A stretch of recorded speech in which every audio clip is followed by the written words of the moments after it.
season finale is here. Instead of a big, giant action final boss sequence, instead we have more of a continuation into the next arc. An arc that came out of left field, if I say so myself. They're like, really? Comes out of nowhere. And the idea of it. But but in a way makes some sense only for past events that happened within mainly season one of Shield Hero. But before that, this entire season really has been lax but good when it came for character development for other characters. Nothing for Nafumi or Raptilia or Philo or any of the other main cast characters. But for new cast characters to shine, that's pretty much it. It's like the author's new introduction to the new staying characters that will be around Nafumi's life. In a way, him raising up the village, showing what each role each person will have. Some shine more than others. The Dragon arc was definitely my favorite out of this season, where second would probably be the underground tournament. The one in Iski was okay. I just didn't like how petty the guy was, reason why he became so the way he was.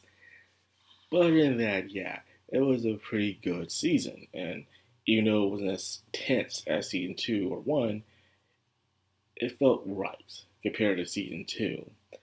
And I know we keep talking about season 2, but season 2 needs to be talked about because it felt rushed. It felt, once again, out of place.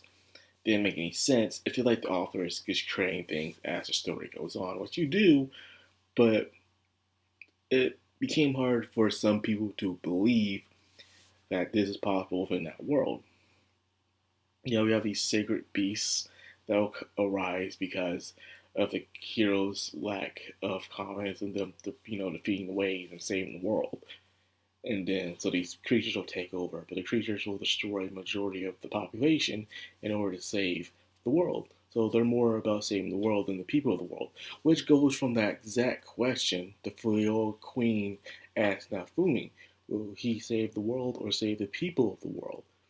Saving the world itself is easier than saving the people of the world. That's why she asked that question. And that's when the question came in to answer here in this season.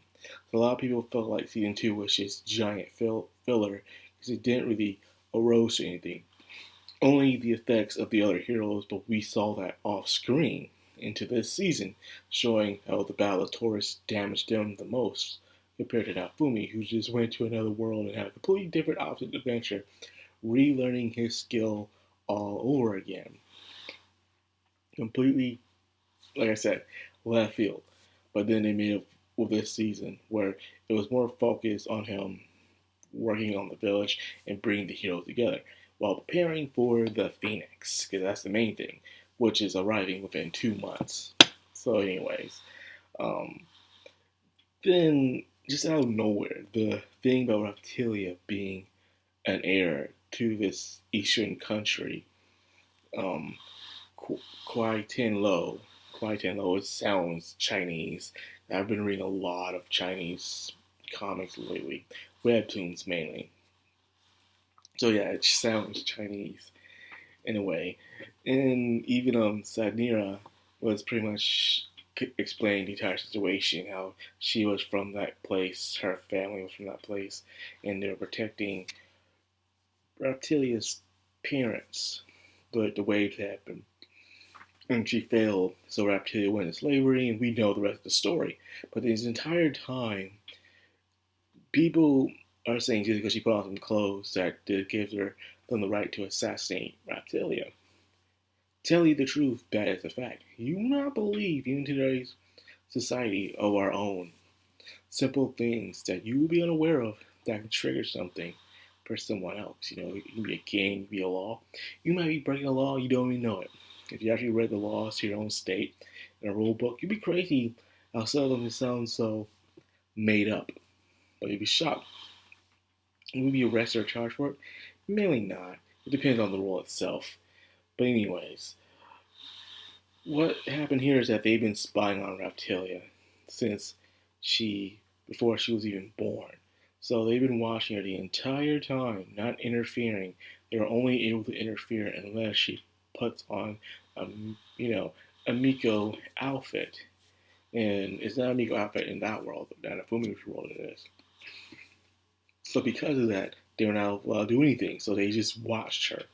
They watched this girl suffer, and they probably enjoyed it. They probably wish, oh man, I hope she died already so we can just go home. But she didn't. She survived. And she even got stronger with Nafumi, so they were a bit wary, but she didn't wear it. She did wear it in the other world, but they weren't there. But now she's back. She's wearing it again, and that was the sign of a declaration of war. Yes, if you ever read watched the original Gun Girl's Travel, it shows how some people back in the day would go to war over dumb reasons. Like in Gun Travel, the little people were explaining how they went to war by how you should eat a boiled egg, in a way. And it was ridiculous, showing how dumb humans are, how they'll clash over their ideals, not just leave each other alone and just find ways to trade. But it's realistic than you think it is. So her putting on those clothes is not that far fetched. You'll be surprised the things people went to war for. But anyways, these people are special. These beastkin, they are not affected by Hero's power. Not whatsoever. So however normal attacks can work against them. Seeing Alta in her amazing kung fu and the Higan style. So anyone without the power of a hero can fight against these things. So what they did, of course, you saw, is using their super attacks just to shorten their defenses. Then they go to the queen and question them. Next arc is going to be very interesting. Things are very setting up now. Like I said, this was like an intermission season, like I said.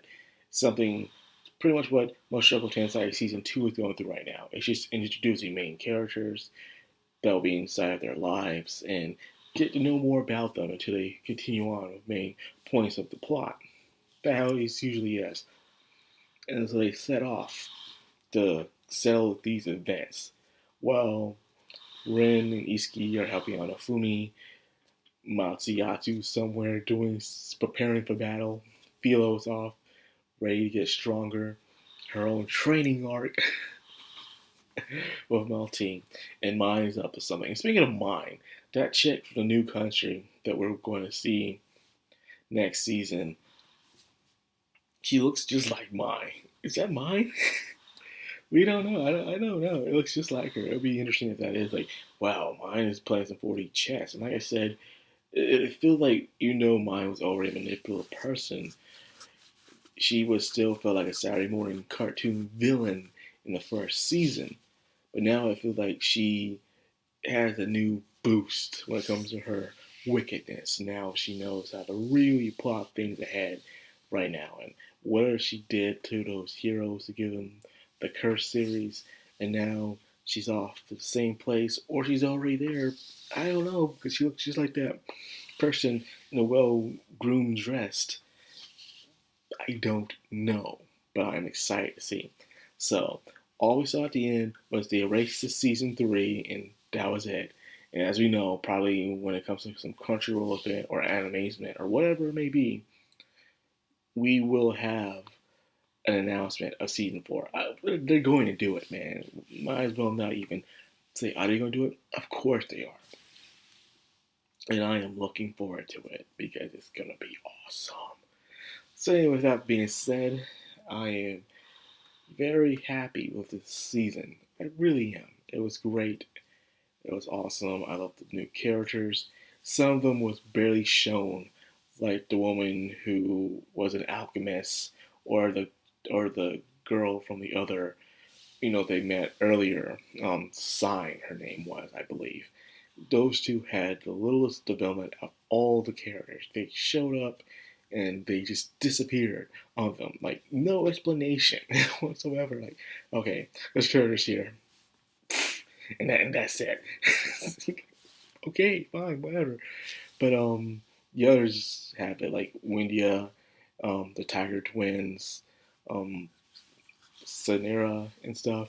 Those characters, even Risha herself has some good character development within this show as well. So it's still satisfying nonetheless. So now I'm done. Now I'm done with this video. So anyways, I hope you guys enjoyed this video. I hope you enjoyed season 3 of Sheild, and I hope we will get a season 4. Just look forward to it. With that being said, I'll end the video here. I hope you guys enjoyed. If you did, like, comment, subscribe, and of course, hit that bell icon. This has been Madcrownxox, all anime. Signing out.